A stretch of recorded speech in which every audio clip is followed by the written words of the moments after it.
নমস্কার বন্ধুরা, শুভ দুপুর। তো দেখো, আজকে রবিবারের দুপুরে খাবো একটু অন্যরকম খাবার। তো নিয়ে নিচ্ছি পান্তা ভাত।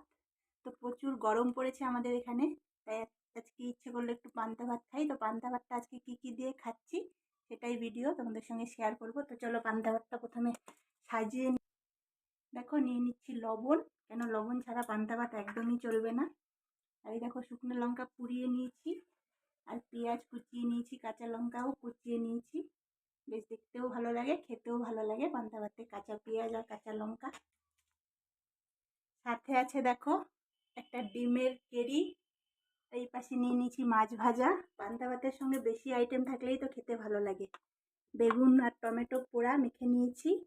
আর এই পাশে করে নিয়েছি ক্রিস্পি আলু ভাজা। তো এটা দিয়ে আমি আজকে দুপুরের পান্তা ভাতটা খাবো। তো প্রচণ্ড গরমে এটা বেশ তৃপ্তিদায়ক খাবার। তো কে কে এরকম পান্তা ভাত খেতে পছন্দ করো?